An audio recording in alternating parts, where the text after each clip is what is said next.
Coach at Eyestone, you were pretty hyped up after the race, obviously celebrating with the guys. You got to celebrate. You got to celebrate. It's too hard of a journey, too long of a journey to not celebrate when these days all come together. You know, we were ranked #1. We'd had a great conference meet.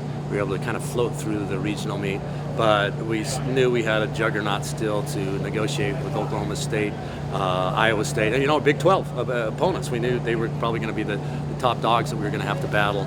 And it just helped. We got out really well, and we were out in that position 7.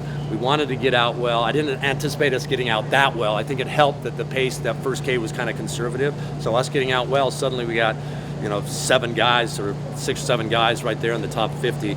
And early on, the splits were nice, but a little bit disconcerting, because when you have a 65-point lead early on, then it's going to look really bad if you don't hold on to that lead. And you also wonder, did we go out too hard? But the fact that the pace was moderate, I think just meant that we got out well. It was a moderate pace. Now just be patient, be calm, run your race at that point in time, and hopefully nobody catches us. Coach, you've got a note card on your wrist right now. Is that top secret or? No, not top secret at all. It's just the kind of positive affirmations for all the guys on the team. You know, we meet with the guys individually. They tell us what they would love to hear in terms of power statements, and it's all about having a positive psyche when the gun goes off. And so we utilize this. Well, each one of the guys, we have 3 or 4 things that we could turn to yell out. I don't know if they could hear us or not, but at least it helped the coaches feel good. The other thing that we did this year, which I think is really nice, is you know, information is power, knowledge is power. We had a whiteboard out there, so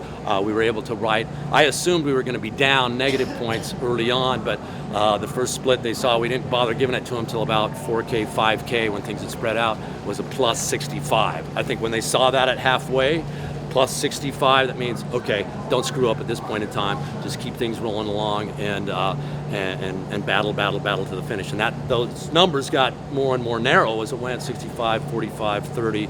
I think the winning margin at the end was 13, but they were all positive, and that's great. Information is power. Was it the plan, or did you know that Casey was going to take on a lot? Yeah, the plan was to get Casey out there, out front, let him battle. Senior year, awesome. He was 5th at the Olympic trials in the 10,000 meters. The guy knows how to perform. He just wanted to get out and mix it up with the best of them out there. So yes, that was the plan. Casey was our low stick. We're 2 through 7. We could interchange. At the beginning of the season, I said we can have 7 All-Americans, and actually we ended up with 4 today.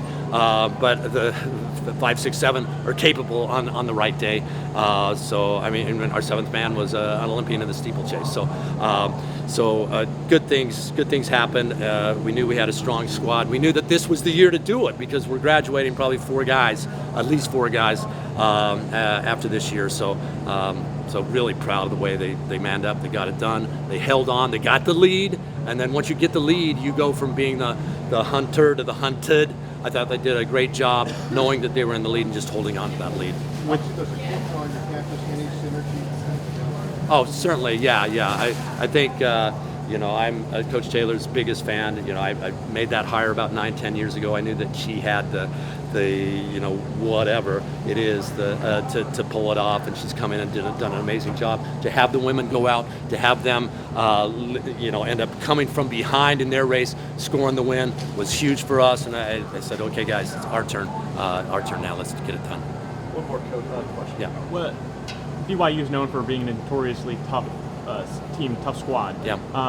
How much did your team's advantage today, especially with the wetter course conditions? We were the first team anyway. I don't know that we were the only team, but we were the first team to come out on Thursday and run through that snow. And we were hoping, please, let's keep this snow on the ground. Obviously, it melted within 24 hours, so we would have liked a little more messy conditions. When we won it back in 2019, it was raining sideways, and it was kind of an upset over NAU. So we were hoping for the nasty conditions. But we're from Utah. You know, this type of temperature does not intimidate us a little bit, you know, at all. We just kind of coated their legs and arms with olive oil just to give them a little extra layer of insulation, and then they came home and smelling like a pizza when they crossed the finish line. But it was a good pizza, good day. Awesome, thanks, Okay. Coach. Thanks, Appreciate it. Yeah.